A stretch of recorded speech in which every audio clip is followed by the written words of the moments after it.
ஆண்டவரே, இந்த இடத்துல இருக்கக்கூடிய எங்கள் ஒவ்வொருவருக்கும் ஒரு புரிந்து கொள்ளுதல் ஆவியை கர்த்தர் கொடுக்கும்படியாக நாங்கள் ஜெபிக்கிறோம். இதோ கர்த்தாவே, இப்படியே ஆண்டவரே ஆன்லைன்ல இன்டர்நெட்ல பார்க்கக்கூடிய ஆண்டவரே கேட்கக்கூடிய ஒவ்வொருவருக்கும் கூட அது பிரயோஜனமாய் இருக்கும்படியாக அந்த வேளையில நாங்கள் ஜெபிக்கிறோம். தகப்பனே, இதோ தேவருடைய பிரசனம் எங்களை சூழ்ந்து கொள்ளட்டும். பரிசுத்த ஆவியானவரே, இந்த வேளையில எனக்கு எங்களுக்கும் போதிக்கும்படியாக எங்களை ஆண்டவரே உடைய கரத்துல வல்ல கரத்துல நாங்கள் ஒப்பு கொடுத்து நாங்கள் ஜெபிக்கிறோம்.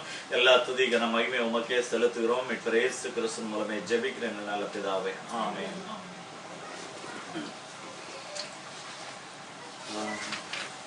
சாமுவேல் 17வது அதிகாரத்துக்கு நேராக நம்முடைய வேதத்தை திருப்பி வைத்துக் கொள்ளலாம்.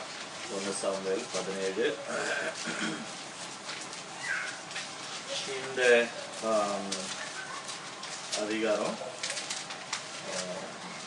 ஒருவேளை நமக்கு உடனே நமக்கு ஐடென்டிஃபை பண்ண முடியுதோ இல்லையோ அதிகாரத்தை பேர சொன்னா, ஆனா இந்த அதிகாரத்தினுடைய சம்பவம் நமக்கு எல்லாருக்கும் நன்றாக தெரிந்த ஒரு சம்பவம். அதாவது தாவீது கோலியாத் இவர்களுடைய அந்த யுத்தத்தை குறித்து, அந்த போராட்டத்தை குறித்து அந்த இடத்துல நம்ம பார்க்கிறோம். அதனுடைய முழு காரியங்களையும் நம்ம பார்க்கிறோம். ஆக 16வது அதிகாரத்துல நம்ம பார்த்த காரியம் இப்படியாக தாவீது ரகசியமாக அபிஷேகம் பண்ணப்படுகிறத போன வாரம் நம்ம பார்த்தோம். அவன் ரகசியமா அபிஷேகம் பண்ணப்பட்ட பிறகு சவுல் அவனை அழைத்து ஒரு தனக்கு அதாவது ஆயுததாரியாக வைத்தான். ஆனா அதை காட்டிலும் முக்கியமான ஒரு காரியம் என்னன்னா, சவுலுக்கு அதாவது அவனுக்கு வந்த ஒரு அந்த அசுத்த ஆவியினால அவன் அவதிப்படும் பொழுது அதிலிருந்து விடுதலை அடைவதற்காக அவனுக்கு இசை வாசிக்கத்தக்க ஒரு மனிதனை தேடி கண்டுபிடிக்கும்படி சொன்ன போது இந்த தாவீதை தேடி கண்டுபிடித்தார்கள் என்று சொல்லி நம்ம பார்க்கிறோம். ஆக இந்த சூழ்நிலையில இப்பொழுது நம்ம பார்க்கக்கூடியது என்ன அப்படின்னு சொன்னா, இந்த பெலிஸ்தியர் இவர்களுக்கு விரோதமாக வரக்கூடிய ஒரு சூழ்நிலையை நம்ம பார்க்கிறோம். அந்த பெலிஸ்தியனுடைய, அதாவது இந்த முறை பெலிஸ்தியர் யுத்தத்துக்கு வரும்பொழுது கொஞ்சம் வித்தியாசமான முறையில யுத்தத்துக்கு வருகிறாங்க. இதுக்கு வழக்கமான கன்வென்ஷனல் வார், கன்வென்ஷனல் பேட்டில் எப்படி இருக்கும் அப்படின்னு சொன்னா, அது அப்படியா, அதாவது between armies of different nation, ரெண்டு வித்தியாசமான தேசத்தினுடைய அதாவது ஆர்மி, அதாவது மிலிட்டரி, அவங்களுக்கு இடையில நடக்கக்கூடிய யுத்தமாக இருக்கும். ஆனால் இந்த இடத்துல இன்றைக்கு நம்ம பார்க்கக்கூடியது என்னன்னு சொன்னா வித்தியாசமானது. அதாவது இப்ப என்ன சொன்னா, இது ஒரு ரெப்ரசன்டேட்டிவ் மெத்தட்ல இருக்கு. எல்லா ஆர்மியும் இருக்கு. ஒரு பக்கம் இஸ்ரவேலுடைய ஆர்மி இருக்குது, இன்னொரு பக்கத்துல பெலிஸ்தியருடைய அந்த தானியம், அந்த பாளையம் இருக்கிறது. ஆக இந்த போர், இந்த சேனையும் ரெண்டு பக்கத்துல அவர்கள் எல்லாரும் இருந்தாலும் கூட இங்க இந்த யுத்தம் ஒரு மனிதன், அதாவது 1-on-1 பேசிஸ் இல்ல அப்படின்னு சொன்னா தமிழ்ல சொல்லுவாங்க ஒண்டிக்கு ஒண்டி அப்படின்னு சொல்லுவாங்க. ஆக அந்த மாதிரி ஒரு யுத்தத்துக்கு என்ன செய்யறாங்க, பெலிஸ்தியர் அழைப்பு கொடுக்கிறவர்களாய் காணப்படுறாங்க. ஆக அப்படிப்பட்ட அழைப்பை அந்த அழைப்பின் அடிப்படையில வந்த யுத்தத்தை தான் இந்த நாளில நம்ம பார்க்க போகிறோம். அதாவது நோட்ஸ்ல சின்ன மிஸ்டேக், பேட்டில் அட் த கேலியில வேலி ஆஃப் ஏலா, அதாவது ஏலா என்கிற அந்த பள்ளத்தாக்கிலே இருக்கக்கூடிய அந்த இடத்துல இந்த யுத்தம் நடந்தது என்று சொல்லி நம்ம பார்க்கிறோம். ஆக இந்த this is one of the famous chapters of the Bible where the zeal of David, his dependency on God, delivered David and the people of Israel from Philistines. So this is the first public appearance of David after being anointed privately and brought to Saul's palace. அதாவது ரகசியமா தனிப்பட்ட விதத்துல அவன் ராஜா வாக்கப்பட்ட பிறகு அதுக்கப்புறம் still அவனை ராஜாவினுடைய அரண்மனைக்கு அந்த இசை வாசிப்பதற்காக, மியூசிக்காக அவனை கொண்டு வந்த பொழுது கூட he was an insignificant man. அவன் ஒரு ஏதோ ஒரு கூலிக்கு இல்ல ராஜாவுக்கு ஒரு வேலை செய்கிறவனை போலதான் அவன் அரண்மனைக்கு அவன் வந்தான். அப்படி வந்தவன் இப்பொழுது என்னன்னு சொன்னா, அவன் இப்பொழுது ஒரு பெரிய ஆர்மியை ரெப்ரசன்ட் பண்ணக்கூடியவனாக, ஒரு சேனைய அவன் சேனைக்கு பதிலாக அவன் போகிறவனாக இந்த அதிகாரத்துல தேசம் முழுவதுக்கும் அவன் வந்து அறியப்பட்டவனாக இந்த அதிகாரத்துல அவன் மாறுகிறான் அப்படின்னு சொல்லிட்டு பார்க்கிறோம். அதனால இதுதான் வந்து தாவீதினுடைய ஃபர்ஸ்ட் பப்ளிக் அப்பியரன்ஸ் அப்படின்னு சொல்லிட்டு நம்ம பார்க்கிறோம். இப்ப முதல் 16 வசனங்களை நம்ம பார்க்கும் பொழுது அந்த முதல் 2 வசனங்களை யாராவது ஒருத்தர் வாசிக்கலாம். பெலிஸ்தர் யுத்தம் பண்ணுகிறதற்கு தங்கள் சேனைகளை சேர்த்து யூதாவில் உள்ள சோக்காவிலே ஒருமித்து கூடி சோக்கோவுக்கும் அசெக்காவுக்கும் நடுவே இருக்கிற எபேஸ்தமீனிலே பாளையம் இறங்கினார்கள். சவுலும் இஸ்ரவேல் மனுஷரும் ஒருமித்து கூடி ஏலா பள்ளத்தாக்கிலே பாளையம் இறங்கி பெலிஸ்தருக்கு எதிராக யுத்தத்திற்கு அணிவகுத்து நின்றார்கள். இதுதான் வந்து இப்ப 2 பேரும் வந்து மிலிட்டரி, அதாவது 2 மிலிட்டரியும் ஆர்மிஸும் வந்து ஒருத்தருக்கு ஒருத்தர் எதிராக யுத்தம் பண்ணுவதற்கு அவர்கள் வந்து ஆயத்தமானார்கள் என்று சொல்லி நம்ம பார்க்கிறோம். அடுத்தது 4, 5 2 வசனங்களை வாசிக்கலாம்.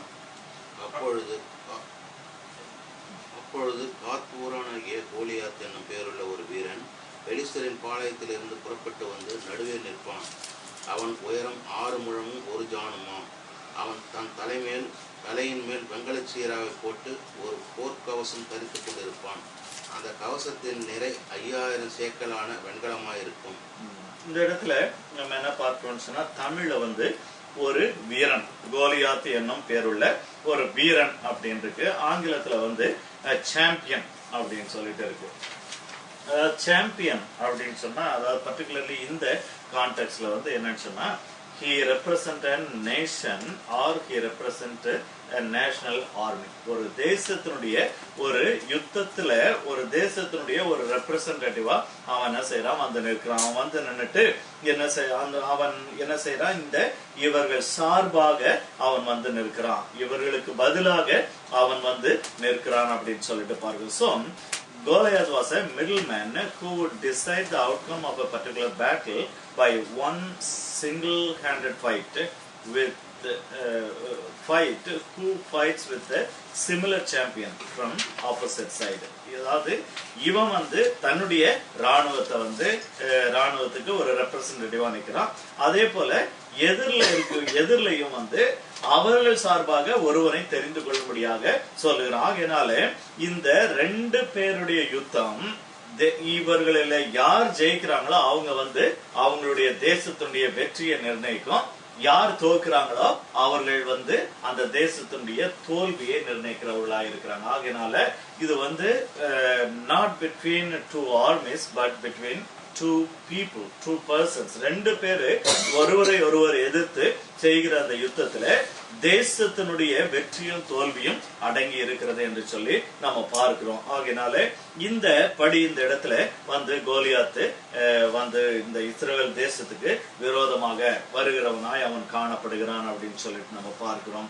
ஆக இப்படி நடந்தப்ப, அதாவது அவன் வரும்பொழுது அவனை பற்றி என்ன செய்து இந்த வேதத்துல வந்து அவனுடைய காரியம் என்ன அப்படின்னு சொல்லிட்டு அங்க சித்தரிக்கும் பொழுது அந்த இடத்துல சொல்றாங்க, அவன் தலையின் மேல் ஒரு வெண்கல சீராவை போட்டுக்கொள்வான், தலை மேல ஒரு ஹெல்மெட் போட்டுக்குவான், அதுக்கப்புறம் ஒரு போர்க்கவசம் தரித்து கொண்டிருப்பான். அதாவது இந்த காலத்துல இந்த புல்லட் ப்ரூஃப் ஜாக்கெட் எல்லாம் போடுற மாதிரி அதாவது எதிரி வந்து அம்பு எய்யும் பொழுது அது இவங்களுடைய மார்ல படக்கூடாது அப்படின்றதுக்காக ஒரு வெஸ்ட் ஒண்ணு போட்டிருப்பாங்க.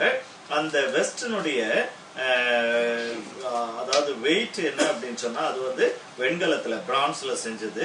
அதனுடைய வெயிட் என்னன்னு சொன்னா 5000 சேக்கல் அப்படின்னு இருக்கு. 5000 சேக்கல் அப்படின்னு சொன்னா அதை என்ன சொல்றாங்க, இட்ஸ் ஈக்குவல் டு 126 பவுண்ட்ஸ், 126 பவுண்டுக்கு சமமானது. கிலோல சொல்லணும்னு சொன்னா 57 கிலோவுக்கும் கொஞ்சம் அதிகம். யோசித்து பாருங்க, ஒரு 57 கிலோவை வந்து தூக்கி ஒரு பனியன் போடுற மாதிரி, ஒரு ஷர்ட் போடுற மாதிரி அவன் வந்து போட்டுட்டு இருந்தான்னா அவன் எப்பேற்பட்ட வீரனா இருப்பான். அது மட்டும் இல்ல, அவன் தலை சிராவும் வெயிட்டா தான் இருக்கும்.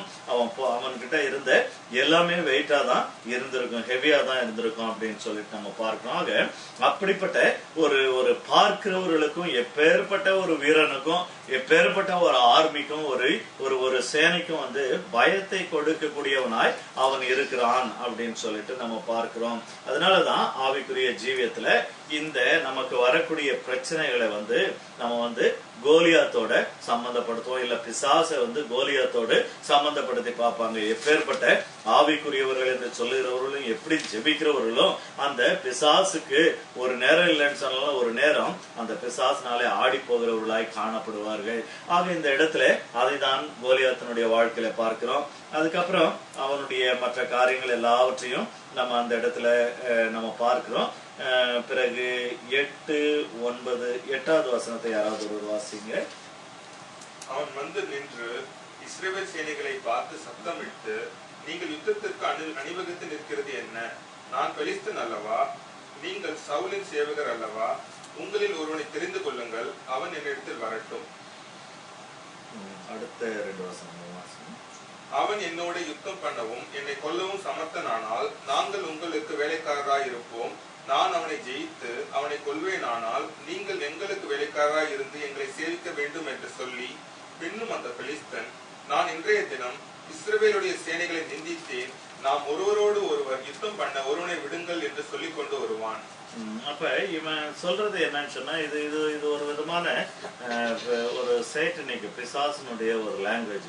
ஏன்னு சொன்னா, ஒரு ஆதாம எடுத்த உடனே முழு மனுஷ வர்க்கத்தையும் என்ன செய்துட்டான் பிசாசு, அவனுக்கு அவன் பக்கம் எடுத்துட்ட மாதிரி அவனுக்கு ஒரு ஒரு ஒரு வெற்றி, ஒரு தோரணை. ஆக அந்த அடிப்படையில தான் சொல்றான், உங்களோட ஒருத்தனை நான் ஜெயிச்சிட்டா இந்த தேசத்தையே நான் ஜெயிச்ச மாதிரி அர்த்தம், நீங்க எல்லாருமே எனக்கு அடிமை ஆயிடணும் அப்படின்னு சொல்லிட்டு அவன் வந்து இந்த இடத்துல கோலியாத் வந்து சொல்லுகிறவனாய் காணப்படுறான். ஆக இப்படி அவன் வந்து ஒவ்வொரு நாளும் அவன் சொல்லிக்கொண்டே வருவான் என்று சொல்லி நம்ம பார்க்கிறோம். அடுத்தது 11வது வசனத்தை வாசிக்கலாம். சவுலும் இஸ்ரவேலர் அனைவரும் அந்த பெலிஸ்தனுடைய வார்த்தைகளை கேட்டு கலங்கி மிகவும் பயப்பட்டார்கள். தாவீது என்பவன் யூதாவில் உள்ள பெத்லகேம் ஊரானாகிய ஈசாய் என்னும் பேருள்ள எப்ராத்திய மனுஷனுடைய குமாரனாய் இருந்தான். ஈசாய்க்கு 8 குமாரர்கள் இருந்தார்கள். இவன் சவுலின் நாட்களிலே மற்ற ஜனங்களுக்குள்ளே வயது சென்ற கிழவனாய் மதிக்கப்பட்டான். சரி, இப்ப இந்த 11வது வசனத்துல என்ன பார்க்கிறோம்னா, சவுலும் இஸ்ரவேலர் அனைவரும் அந்த பெலிஸ்தனுடைய வார்த்தைகளை கேட்டு மிகவும் கலங்கி மிகவும் பயப்பட்டார்கள் என்று சொல்லி பார்க்கிறோம். அதாவது ஒரு தேசத்தினுடைய தலைவன், அவன் சேனையினுடைய ஒரு தலைவன். ஆனா அவனுடைய சேனைக்கு விரோதமாக வரக்கூடிய ஒரு யுத்தம் இல்லை என்று சொன்னால் அதற்கு எதிராக வரக்கூடிய ஒரு சவாலை முதலாவது ரிசீவ் பண்ண வேண்டியது, அக்செப்ட் பண்ண வேண்டியது அந்த சேனை தலைவனுடைய பொறுப்பு, சேனை தலைவனுடைய கடமை. அதுதான் அவருடைய கடமை. ஆகையினால இந்த இஸ்ரவேலருடைய ஆர்மி எவ்வளவு பலவீனமான ஒரு ஆர்மி, அதாவது அவர்கள் எண்ணிக்கையில அதிகமா இருக்கலாம், அவர்களுக்கு படைபலம் ஆயுத பலம் அதிகமா இருக்கலாம், ஆனா மன உரம் இல்லாத ஒரு ஆர்மி அது ஒரு சேனையாய் இருந்தது என்று சொல்லி பார்க்கிறோம். காரணம் என்னன்னு சொன்னா, அந்த சேனை தலைவனே வந்து பயப்படுகிறவனாய் இருக்கிறான் அப்படின்னு சொல்லிட்டு நம்ம பார்க்கிறோம். ஆகையினால இந்த வரக்கூடிய இந்த சவாலை அக்செப்ட் பண்ண வேண்டியவன் இஸ்ரவேல் சார்பாக, நான் செத்தாலும் சாகுறேன் அப்படின்னு சொல்லிட்டு இவன் என்ன செய்யணும், அந்த சவாலை வரவேற்கணும், அதாவது அதை ஏற்றுக்கொள்ள வேண்டும். காரணம் அதுதான் ஒரு வீரனுக்கு அடையாளம், அதுதான் ஒரு தலைவனுக்கு ஒரு அடையாளம். அது இல்லாதபடிக்கு இவன் என்ன செய்யறான், மற்ற எல்லாரோட சேர்ந்து இவனும் பயந்து கொண்டிருக்கிறான். அப்ப மொத்தத்துல பார்க்க போனா இந்த இஸ்ரவேல் ஆர்மில வந்து வீரனோ தலைவனோ இல்லாத ஒரு நிலைமை ஆயிடுச்சு. அடித்தளத்துல வேலை செய்கிற சாதாரண சோல்ஜரும் பயப்படுறான், படைத்தலைவனாய் இருக்கக்கூடிய, இல்லைன்னு சொன்னா கமாண்டர் இன் சீஃபா இருக்கக்கூடிய அந்த தேசத்தினுடைய தலைவனாகிய ராஜாவும் என்ன செய்யறான், பயப்படுறான். அப்ப அதாவது மாரலி இந்த ஆர்மி ஆல்ரெடி வந்து வீக்கு இல்லைன்னு சொன்னா அவங்க வந்து உள்ளத்துல என்ன செய்துட்டாங்க, அந்த யுத்தத்துல தோற்று போனவர்களை போல அவர்கள் வந்து காணப்படுகிறார்கள் அப்படின்னு சொல்லிட்டு நம்ம இந்த இடத்துல நம்ம பார்க்கிறோம். அதுக்கப்புறம் 12வது 13வது வசனங்கள்ல தான் நம்ம பார்க்கிறோம். இப்பொழுது அந்த இடத்துல தாவீதை நமக்கு வந்து இன்ட்ரோடியூஸ் பண்றாங்க. அப்ப தாவீதினுடைய பின்னணியத்தை இன்னும் கொஞ்சம் இந்த இடத்துல ரெஃப்ரெஷ் பண்றாங்க. ஏன்னு சொன்னா இது சில வருஷங்கள் கழித்து நடக்கிறபடினால மறுபடியும் தாவீது யாரு அப்படின்னு சொல்லிட்டு வந்து நமக்கு ஞாபகம் ஊட்டுறாங்க. அது மட்டும் இல்ல, 13வது வசனத்துல ஈசாயினுடைய முதல் 3 குமாரர் என்ன செய்தாங்களாம், சவுலோடு கூட யுத்தத்துக்கு போனார்கள் அப்படின்னு சொல்லிட்டு நம்ம பார்க்கிறோம். அந்த 3 பேருடைய பேரு, முதலாவது அண்ணன் பேர் வந்து எலியாப், 2வது அபினதாப், 3வது ஷம்மா. இந்த ஷம்மா, அந்த 3 பேரும் என்ன செய்யறாங்க, மிலிட்டரிக்கு போயிருக்கிறாங்க. இந்த தாவீது கடைசி, நம்ம போன வாரத்துல பார்த்தோம், ஒண்ணு அவன் 7வது பிள்ளையா இருந்திருக்கணும், இல்ல 8வது பிள்ளையா இருந்திருக்கணும். அதாவது கணக்குப்படி, உண்மையான கணக்குப்படி அவன் வந்து 8வது பிள்ளையா இருந்திருக்கலாம் அப்படின்னு சொல்லிட்டு நம்ம பார்த்தோம். ஆக இந்த தாவீது என்ன செய்கிறான்னு சொன்னா, இவன் ஆடுகளை மேய்த்து கொண்டிருந்தான் அப்படின்னு சொல்லிட்டு நம்ம பார்க்கிறோம். இப்ப வந்து இந்த 15வது வசனத்தை யாராவது படிப்போம். தாவீது சவுலை விட்டு திரும்பி போய் பெத்லஹேமில் இருக்கிற தன் தகப்பனுடைய ஆடுகளை மேய்த்து கொண்டிருந்தான்.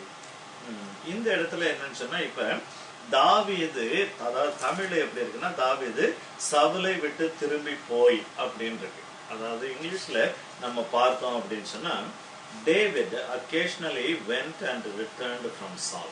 இது என்னன்னு சொன்னா, இந்த தாவீதுக்கு அரண்மனையில எப்பெல்லாம் வேலை இருக்கும்? ஆமா, அவனுக்கு பேய் பிடிக்கும்போது மட்டும்தான் வேலை.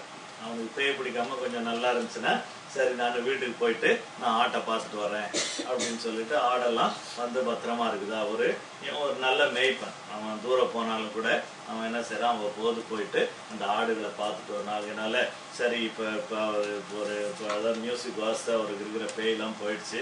அதனால இன்னும் கொஞ்ச நாளைக்கு அட்லீஸ்ட் என்ன இருக்கும், இவருக்கு வந்து ஒன்றும் பிரச்சனை இல்லாம இருக்கும். அதனால அதுக்குள்ள நான் என்ன செய்யறேன், போயிட்டு வந்துடுறேன். ஆக ஆங்கில பைபிள் படி இவன் வந்து போக்கும் வரத்துமாய் இருந்தான் அப்படின்னு சொல்லிட்டு நம்ம பார்க்கிறோம்.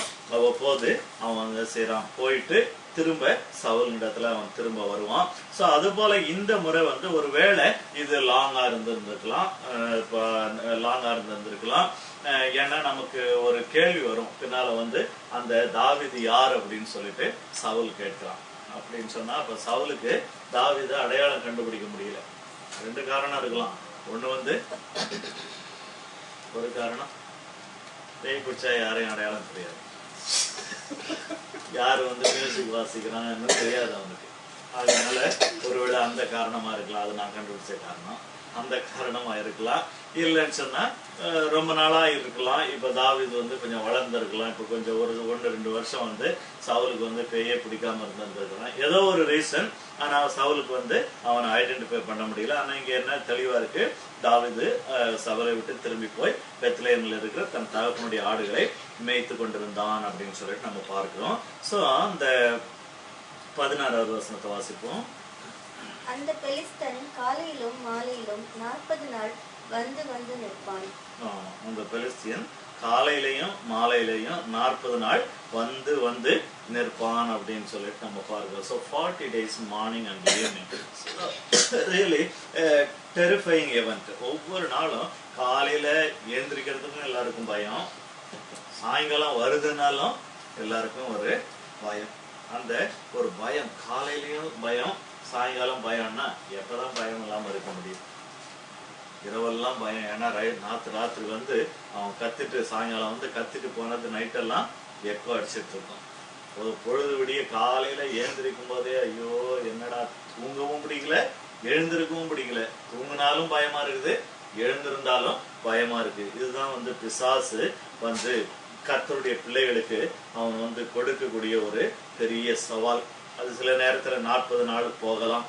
ஆனால் இந்த இடத்துல பார்க்கிறோம், 40 நாள் அவன் என்ன செய்யறான், காலையும் மாலையும் தவறாம வந்து நின்று இதையே சொல்லி கொண்டிருப்பானா. So this 40 days morning and evening could have been avoided if Saul had taken the challenge. Saul வந்து அந்த சேலஞ்சை முதல் நாள் பேசினதுமே இவன் வந்து எடுத்திருந்தான் அப்படின்னு சொன்னா வந்து இந்த பயம் வந்து இருந்திருக்க வேண்டிய அவசியம் இல்லை. ஆனாலும் கூட கர்த்தருடைய நேரம் காலை என்று சொல்லி ஒன்று இருக்கிறது.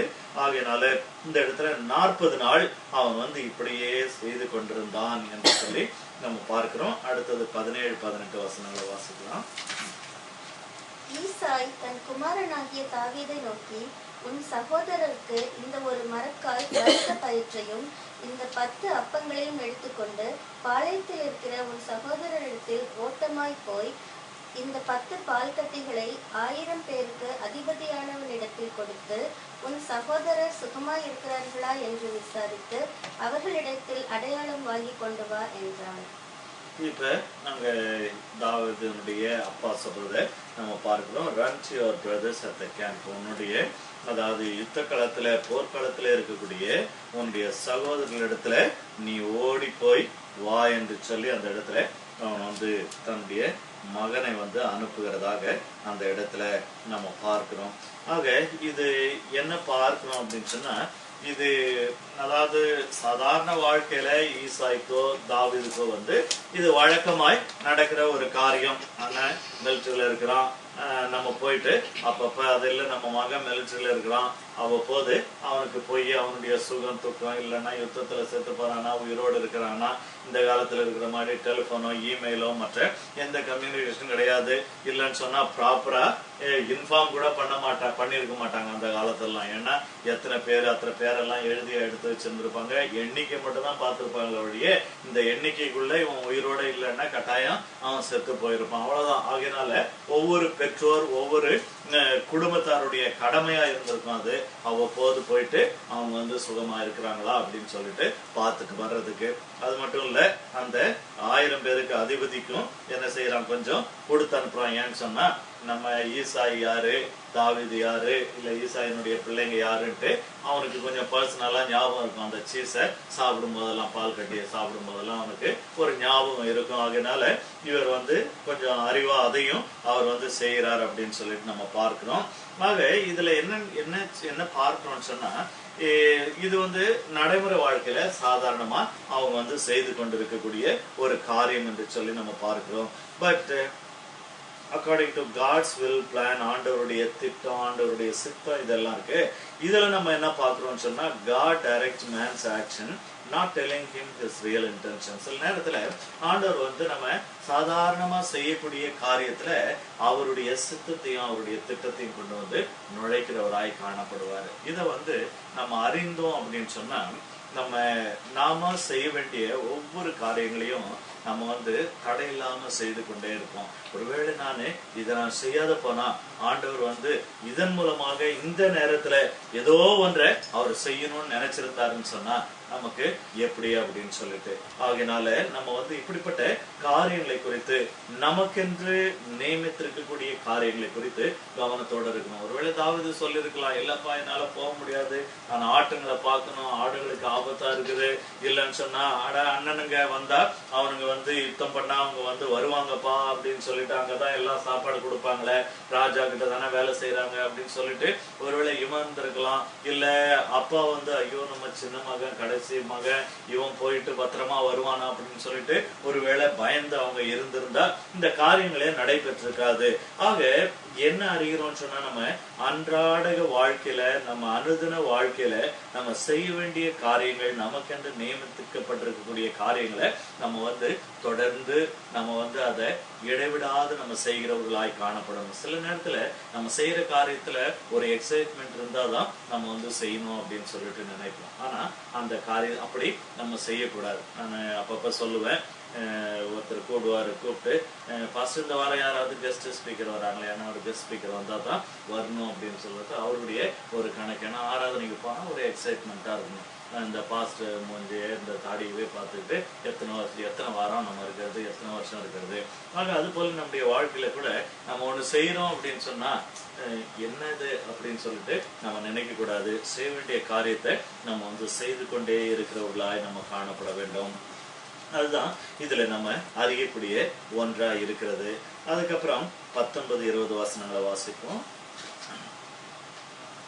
அப்பொழுது சவுலும் அவர்களும் இஸ்ரவேலர் எல்லாரும் ஏலா பள்ளத்தாக்கிலே பெலிஸ்தரோடு யுத்தம் பண்ணி கொண்டிருந்தார்கள். தாவீது அதிகாலையில் எழுந்து ஆடுகளை காவலாளி வசமாய் விட்டு ஈசாய் தனக்கு கற்பித்தபடியே எடுத்துக்கொண்டு போய் ரதங்கள் இருக்கிற இடத்திலே வந்தான். சேனைகள் அணிவகுத்து நின்று யுத்தத்திற்கு என்று ஆர்ப்பரித்தார்கள். இப்ப இந்த இடத்துல ஆக்சுவலா என்ன சேஞ்ச் அப்படின்னு சொல்லிட்டு தெரியல. அவர் யுத்தம் பண்ணி கொண்டிருந்தார்கள், யுத்தத்திற்கு என்று ஆர்ப்பரித்தார்கள் அப்படின்னு சொல்லிட்டு பாக்குறோம். ஒருவேளை இந்த அதாவது 1-on-1க்கு வந்து முடியல, அதனால பேசாத நம்ம எல்லாருமா சேர்ந்து போய் செத்துடலாம் அப்படின்னு சொல்லி முடிவு பண்ணாங்களா என்னன்னு சொல்லிட்டு தெரியல. ஆனா இந்த இடத்துல இந்த காரியம் நடக்குது. பட் ஹவவர் இந்த இடத்துல தாவீது என்ன செய்யறான், அதிகாலமே எழுந்து அவன் வருகிறவனாய் அவன் காணப்படுகிறான். யாராவது 21வது வசனத்தையும் வாசிப்போம். இஸ்ரவேலரும் பெலிஸ்தரும் ஒருவருக்கு எதிராக ஒருவர் அணிவகுத்துக் கொண்டிருந்தார்கள். ஆமா, இப்ப அதான் மோஸ்ட் ப்ராபப்ளி இவர்கள் சரி இப்ப யாரும் இல்லையா அப்படின்னா நம்ம யுத்தத்துக்கு போகலாம் அப்படின்னு சொல்லிட்டு ஒரு தீர்மானத்துக்கு வந்தாங்களோ என்னவோ தெரியல. இல்ல இது ரெகுலர் ஒவ்வொரு நாளும் நடக்கக்கூடிய ஒரு காரியமோ என்னவோ தெரியல. எவ்ரிடே பிராக்டிஸா இருந்திருக்கலாம். ஆக பட் இந்த இடத்துல நம்ம அடுத்தபடியாக நம்ம பார்க்கிறது என்னன்னு சொன்னா 22, 23வது வசனத்தை வாசிப்போம். அப்பொழுது தாவீது தான் கொண்டு வந்தவைகளை இறக்கி ரத்துக்களை காக்கிறவன் வசமாக வைத்துவிட்டு சேனைக்குள் ஓடி தன் சகோதரரை பார்த்து சுகமாய் இருக்கிறீர்களா என்று கேட்டான். அவன் இவர்களோட பேசிக் கொண்டிருக்கையில் இதோ காத் ஊரானாகிய கோலியாத் என்னும் பேருள்ள அந்த பெலிஸ்த வீரன் பெலிஸ்தரின் சேனைகளிலிருந்து எழும்பி வந்து நின்று முன் சொன்ன வார்த்தைகளையே சொன்னான். அதை தாவீது கேட்டான். இப்ப இந்த இடத்துல தாவீது என்ன செய்யறான்? முதல் முறையாக இங்க என்ன நடக்குது? இது ஒரு யுத்தம் இல்ல, இது ஒரு சாதாரண சரீர பிரகாரமாக மனுஷர்களோடு மனுஷர் இல்லை என்று சொன்னால் தேசத்தோடு தேசம் செய்கிற யுத்தம் இல்லை என்கிறத இவன் அறியக்கூடிய ஒரு நேரமா இந்த இடத்துல இருக்கிறது என்று சொல்லி நம்ம பார்க்கிறோம். ஆக தாவீது முதன்முறையாக இந்த இந்த இந்த கோலியாத்து செய்யக்கூடிய காரியத்தை அந்த இடத்துல நம்ம பார்க்கிறோம். 24வது வசனம், இஸ்ரவேல் எல்லாரும் அந்த மனுஷனை காணும் போது மிகவும் பயப்பட்டு அவன் முகத்துக்கு விலகி ஓடி போவார்கள். கொஞ்சம் முன்னாடிதான் சொன்னது, அவங்க என்ன செய்யறாங்க? யுத்தத்துக்கு அணிவகுத்து நின்றாங்க அப்படின்னு சொல்லிட்டு போவாங்க. அப்படி போன உடனே இவன் வந்த உடனே இவர்கள் விலகி அவனுடைய முகத்துக்கு விலகி ஓடி போவார்கள் என்று சொல்லி நம்ம பார்க்கிறோம். அதன் பிறகு 25, 26 வசனத்தை யாராவது ஒரு வாசிங்க. அந்நேரத்துல இஸ்ரவேலர் வந்து நிற்கிற அந்த மனுஷனை கண்டீர்களா? இஸ்ரவேலை நிந்திக்க வந்து நிற்கிறான். இவனை கொல்லுகிறவன் எவனோ அவனை ராஜா மிகவும் ஐஸ்வர்யவானாக்கி அவனுக்கு தம்முடைய குமாரத்தியை தந்து அவன் தகப்பன் வீட்டாருக்கு இஸ்ரவேலிலே சர்வ மானியம் கொடுப்பார் என்றார்கள். அப்பொழுது தாவீது தன் அண்டையில நிற்கிறவர்களை பார்த்து, இந்த பெலிஸ்தனை கொன்று இஸ்ரவேலுக்கு நேரிட்ட நிந்தையை நீக்குகிறவனுக்கு என்ன செய்யப்படும்? ஜீவனுள்ள தேவனுடைய சேனைகளை நிந்திக்கிறதற்கு விருத்த சேதனம் இல்லாத இந்த பெலிஸ்தன் எம்மாத்திரம் என்றார். இந்த இடத்துல அதாவது ஜனங்க இது ஐ திங்க் 25வது வசனம் ஒரு சீன் சொல்லி செட்டப்னு நினைக்கிறேன். 26 இன்னொரு செட்டப். ஏன்னா 25ல ஏற்கனவே நமக்கு 25வது வசனத்துல இருந்து என்ன தெரியுது அப்படின்னு சொன்னா, ராஜா ஏற்கனவே சொல்லியிருக்கிறான், இந்த ஆர்மிலையோ இல்ல இந்த தேசத்திலேயோ எங்கேயோ இஸ்ரவேலருக்குள்ள இந்த கோலியாத்தை முகமுகமாய் எதிர்க்கிறதுக்கு எதிர்த்து ஜெயம் பெறுகிறவனுக்கு என்ன வெகுமானம் தரப்படும் அப்படின்னு சொல்லிட்டு அந்த இடத்துல அறிவிக்கப்பட்டிருக்கிறத நம்ம பார்க்கிறோம். அப்படிப்பட்ட மனுஷனை என்ன செய்வானா? ராஜா தம்முடைய குமாரத்தியை தந்து அதுக்கப்புறம் அவன் தகப்பன் வீட்டாருக்கு இஸ்ரவேலிலே சர்வ மானியம் கொடுப்பார். அதாவது என்னன்னு சொன்னா, சர்வ மானியம் சொன்னா டாக்ஸ் எக்ஸம்ஷன் அப்படின்னு சொல்லிட்டு இங்கிலீஷ்ல இருக்கு. டாக்ஸ் எக்ஸம்ஷன் தான் நல்லா தானே இருக்கும். மாசத்துக்கு 20% நமக்கு சேவ் ஆகும். ஆக அது போல அந்த அந்த அளவுக்கு கன்செஷன். ஏன்னா இப்பயாவது டாக்ஸ் ரொம்ப கம்மி, அந்த காலத்துலாம் டாக்ஸ் ரொம்ப ஜாஸ்தி. டாக்ஸ்ன்னு சொன்னா அந்த தானியம் மற்ற காரியங்கள் ராஜாவுக்கு கொடுக்கணும். ஏன்னு சொன்னா, அதாவது ஒரு பக்கம் கடவுளுக்கு கொடுக்கறதுன்னு சொல்லிட்டு 10, 20, 30% இருக்கும். இன்னொரு பக்கத்துல ராஜாவுக்கு கொடுக்கணும். சில நேரங்கள்ல ராஜாவுடைய களஞ்சியம் இல்லை அப்படின்னு சொன்னா அவன் ராஜா பாதிக்கு பாதி கூட கேட்பான். அப்படிப்பட்ட ஒரு சூழ்நிலை ஆகினால அப்படிப்பட்ட ஒன்றையும் இவங்க செய்ய தேவையில்லை. அதுதான் அந்த இடத்துல சொல்லப்படுகிற ஒரு காரியமா இருக்கிறது. So by faith David grasped Goliath's challenge as directed towards armies of the living God. இவன் என்ன சொல்றான்? ஜீவனுள்ள தேவனுடைய சேனைகளை நிந்தித்தான் அப்படின்னு சொல்லிட்டு சொல்றான். அப்ப எல்லாரும் என்ன நினைக்கிறாங்க அப்படின்னு சொன்னா, ஏதோ இஸ்ரவேலுக்கு விரோதமா வந்துட்டான் அப்படின்னு சொல்லிட்டு ஒரு பிசிக்கல் எனிமியை தான் அவங்க பாக்குறாங்க. ஆனா இவன் ஒரு ஸ்பிரிச்சுவல் எனிமியை பார்க்கறான். இன்றைக்கு நம்முடைய வாழ்க்கையில வரக்கூடிய பிரச்சனைகள்ல நம்ம எத்தனை பிரச்சனைகளை ஒரு பிரச்சனைகளா பாக்குறோம், எத்தனை பிரச்சனைகளை அந்த பிரச்சனைகளுக்கு பின்னாடி இருக்கக்கூடிய பிசாசனுடைய தந்திர உபாயங்களை, அவனுடைய டாக்டிக், அவன் என்ன ரீசனுக்காக இந்த பிரச்சனையை நமக்கு கொடுக்கிறான் என்பதை நம்ம பார்க்கிறோம். ஆக நம்ம எந்த விதத்துல நம்முடைய சூழ்நிலையை, நம்முடைய பிரச்சனையை நம்ம பர்சீவ் பண்றோமோ அந்த பேசிஸ்ல தான் நம்ம இந்த சூழ்நிலையை நம்ம வந்து சந்திக்க நமக்கு முடியும். அந்த சூழ்நிலையை சந்திக்க நமக்கு பலன் இருக்கும். ஆகினாலே மனுஷர்கள் தேசம் முழுவதும், சவுலாகட்டும், அந்த படைத்தலைவனாகட்டும், வந்து போர் வீரர்களாகட்டும், அந்த தேசமாகட்டும், அவர்கள் வந்து மனுஷன், அதாவது மாம்சத்தோடும் ரத்தத்தோடும் இருக்கக்கூடிய மனுஷ எதிரியை தான் பார்த்தாங்க. இல்ல அவர்கள் தங்களை எதிர்க்க வந்தவர்கள் என்று பார்க்கிறாங்க. ஆனா அந்த முழு தேசத்துக்கும் ஒரே ஒரு மனுஷன், ஒரே ஒரு பையன் என்ன செய்யறான்னு சொன்னா, இவன் வந்து ஜீவனுள்ள தேவனுக்கு விரோதமாக வந்திருக்கிறான், ஜீவனுள்ள தேவனுடைய சேனைகளை நிந்திக்கிறான். வெறும் மனுஷர்களையும் ஒரு சேனையும் ஒரு தேசத்தினுடைய ஆர்மியாவும் வந்து செய்யல. ஆனால் இந்த இஸ்ரவேலுக்கு விரோதமாக வந்து இவன் பேசுகிற இந்த பேச்சானது இது ஜீவனுள்ள தேவனுடைய சேனைக்கு விரோதமாக அவன் வந்து செய்யக்கூடிய காரியம் என்று சொல்லி அந்த இடத்துல அவன் சொல்லுகிறவனாய் காணப்படுகிறான். ஆகினாலே இதை அவன் அறிந்து கொண்டான். நம்ம வாழ்க்கையில கூட நமக்கு வரக்கூடிய அந்த பேட்டில்ஸ வந்து எது வந்து பிசிக்கல் பேட்டில், எது ஸ்பிரிச்சுவல் பேட்டில் அப்படின்னு சொல்லிட்டு நம்ம அறிந்து கொண்டோம்னு சொன்னா நம்ம வந்து அந்த பேட்டில்ஸை செய்யறது நமக்கு ரொம்ப ரொம்ப சுலபமா இருக்கும். பிசிக்கல் பேட்டில்னு சொன்னா ஆண்டவரிடத்துல விட்டுட்டு நம்ம காத்திருக்க வேண்டும். ஸ்பிரிச்சுவல் பேட்டில் அப்படின்னு சொன்னா நம்ம வந்து அதை ஸ்பிரிச்சுவலா நம்ம எழும்பி நம்ம செயல்படுகிறவர்களாய் நம்ம காணப்பட வேண்டும். So David had never seen this battle as a physical battle but as a spiritual one.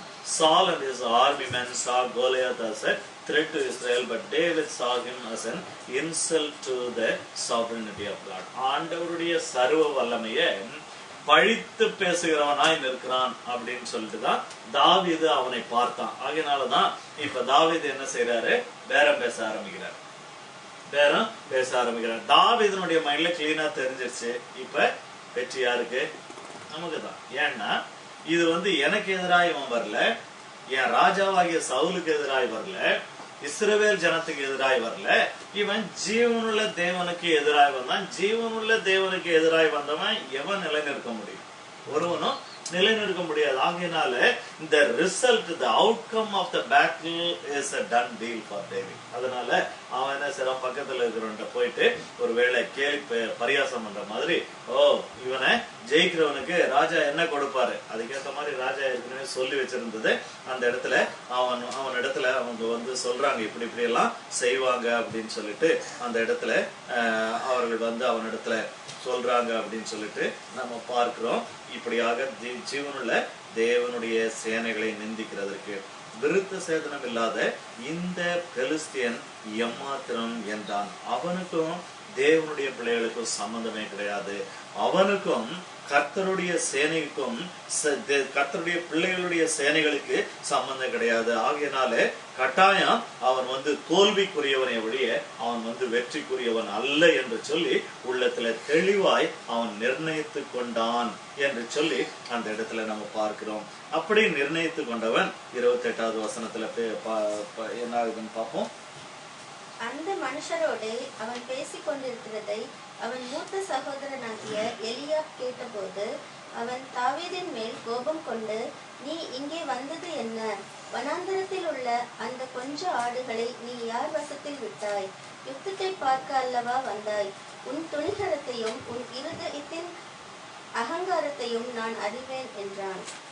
இந்த இடத்துல அவனுடைய அண்ணன் வந்து இப்ப இவனுக்கு எதிராக பேசுறான். என்னன்னு சொன்னா, என்னடா வந்து இங்க என்னவோ நீ வந்து நாங்க எல்லாம் பயந்துகிட்டு இருக்கிறோம், நீ என்ன ஜெயிச்சிட்ட பிறகு என்ன கிடைக்கும் அப்படின்னு சொல்லிட்டு வந்து நீ வந்து இந்த காரியத்தெல்லாம் நீ கேட்டுக்கிட்டு இருக்கிற, வெகுமதியை பற்றி நீ கேட்டுட்டு இருக்கிற, ரிவார்டை பற்றி கேட்டுட்டு இருக்கிற, இங்க என்ன கேலி பரியாசமா நடந்துகிட்டு இருக்குது, இங்க எல்லாம் வந்து அவன் வந்து வந்து நிலக்கால் தெரியாத அவன் வந்து பயந்துகிட்டு இருக்கிறானுங்க, நீ வந்து இந்த மாதிரி நீ செஞ்சுக்கிட்டு இருக்கிறியே, உன் வேலை என்ன, உன் தொழில் என்ன, நீ என்னவோ பெரிய யுத்த வீரம் மாதிரி, நீ வந்து ஆடு மேய்க்கிற பையன், நீ வந்து ஆடு மேய்க்கிறவன், ஆகையினால அந்த வேலையை பண்ணிட்டு இங்கே வந்து யுத்தத்தை வேடிக்கை பார்க்க வந்தியா? உன்னுடைய துணிகரத்தையும் உன்னுடைய இருதயத்தினுடைய அகங்காரத்தையும் நான் அறிவேன். ரொம்ப தான் ஒரேடியா பண்ணிக்கிற, ரொம்ப ஷோ ஆஃப் பண்ணிக்கிறியா, ஏதோ நீ செய்ய போற அப்படின்னு சொல்லிட்டு அவன் என்ன செய்யறான், அந்த இடத்துல தம்பியை பார்த்து கத்துறான். He was so annoyed with the conduct of David and reacts angrily to David. He thought David was just showing off. அதுக்கப்புறம் 29வது வசனத்தை வாசிப்போம். அதற்கு தாவீது, நான் இப்பொழுது செய்தது என்ன? நான் வந்ததற்கு முகாந்திரம் இல்லையா என்று சொல்லி. இங்கே தாவீது ரொம்ப அழகா சொல்றான், எனக்கு இது பிடித்த ஒரு காரியம். நான் வந்ததற்கு முகாந்திரம் இல்லையோ? Is there not a cause that I am here? நான் இந்த இடத்துல நான் வந்தது ஒரு முகாந்திரம் இல்லையா? ஒரு காரணம் இருக்கு. நான் ஏதோ வெறுமனே உனக்கு பயிர் கொடுத்துட்டு போறதுக்கு வந்தேன்னு சொல்லிட்டு நினைக்காத. என்னுடைய தேவன் என்னுடைய ஒவ்வொரு அடியும் என்ன செய்யறாரு, அவர் நடத்துகிறாரு. அவர் நம்முடைய அடிகளை நடத்துகிறாருன்னு சொன்னா அதுல ஒவ்வொரு அடியிலையும் ஒவ்வொரு ரீசன் இருக்கு, ஒவ்வொரு காரணம் இருக்கிறது. ஆகையினால நான் இந்த இடத்துல வந்ததுக்கு ஒரு காரணம் இருக்குதப்பா, அதை நீ கொஞ்சம் தயவு செய்து நீ நினைச்சுக்கோ. ஆகையினால நான் என்ன செஞ்சேன், இப்ப நானு என்ன செய்தேன்? நான் ஒன்றும் செய்யல, நான் ஒரு தீமையும் செய்யல. உங்களால முடியாதுன்னு நான் சொன்னா, நம்ம தேசத்துக்கு ஜெயம் வரும்னு நான் சொல்லியிருக்கிறேன். நம்முடைய இந்த எதிரியை நம்ம ஜெயிப்போம் அப்படின்னு நான் சொல்லியிருக்கிறேன். ஆகையினாலே இப்படி ஜெயிக்கிறவனுக்கு என்ன கிடைக்கும் நான் ஏன் கேட்கிறேன்னு சொன்னா, இந்த ஜெயம் நமக்கு உண்டு என்ற நிச்சயம் இருக்கிறபடினால நான் என்ன செய்யறேன், ரொம்ப ரிலாக்ஸ்டா நான் இருக்கிறேன் இந்த யுத்தத்துல அப்படின்னு சொல்லிட்டு ஒருவேளை அந்த அர்த்தத்துல சொல்லுகிறான். நான் வந்ததற்கு முகாந்திரம் இல்லையோ? நான் வந்ததற்கு முகாந்திரம் இல்லையோ? எனக்கு ஒரு காரணம் இருக்கு. நான் சும்மா இந்த இடத்துல நான் வரவில்லை. ஆகையினால கர்த்தர் எங்க அப்பா உனக்கு சாப்பாடு கொடுத்து உனக்கு ஸ்நாக்ஸ் கொடுத்து அனுப்பினாரு. ஆனா என்னுடைய தேவன் வேற நோக்கத்தோடு அனுப்பினாரு. அந்த நோக்கத்தை இப்ப நான் பார்த்து கொண்டிருக்கிறேன். I'm just seeing the purpose of God that brought me into this place. இந்த இடத்துல என்னை கொண்டு வந்த தேவனுடைய நோக்கத்தை நான் பார்த்து கொண்டிருக்கிறேன். ஆகையினால அண்ணா நான் இப்படிலாம் செய்யறேன்னு சொல்லிட்டு நீ நினைக்காத. நான் என்ன செஞ்சுட்டேன்? நான் ஒன்றும் செய்யல. நான் வந்ததுக்கு ஒரு காரணம் இருக்கிறது என்று சொல்லி அந்த இடத்துல அவன் சொல்லுகிறான். So a man who trusts in the Lord knows that every step directed by the Lord has a cause. ஆண்டவர் நம்மை நடத்துகிற ஒவ்வொரு நடத்துதலுக்கும் ஒரு காரணம் உண்டு. சில நேரத்துல அந்த காரணத்தை நம்ம கண்டுபிடிக்க முடியாது. ஆனா நம்ம அதுல ஒரு ஃபர்ம் டெலிவரா இருக்கும். அதுல ஒரு முழுமையான ஒரு விசுவாசிக்கிறவர்களாக நம்ம காணப்பட வேண்டும். சில நேரத்துல நம்ம ஒன்றை மறந்து வச்சுட்டு நம்ம திரும்ப வரோம்னா கூட அதுலயும் கட்டாயம் ஒரு ரீசன் இருக்கும். அதுலயும் கட்டாயம் ஒரு ரீசன் இருக்கும். நம்ம பாடுபட்டு செய்து வைத்த ஒரு காரியம் அது பாழா போச்சுன்னாலும் அதுலயும் கட்டாயமா ஒரு ரீசன் இருக்கும் என்று சொல்லி நம்ம அதை அறிகிறவர்களாக, அந்த ஒரு நம்பிக்கை நமக்குள்ள வருகிறதாய் காணப்பட வேண்டும். அந்த நம்பிக்கையுடையவர்களாக நம்ம இருக்கிறவர்களாய் இருக்க வேண்டும். அதனால ஒவ்வொரு சின்ன காரியத்திற்கும் நம்ம சோர்ந்து போகிறவர்களாய் நம்ம இருப்போம்னு சொன்னா இந்த உலகத்துல நம்ம வாழ்வது நமக்கு கடினமாய் இருக்கும். அதனால முழு தேசமும் சோர்ந்து போயிருக்கிறது.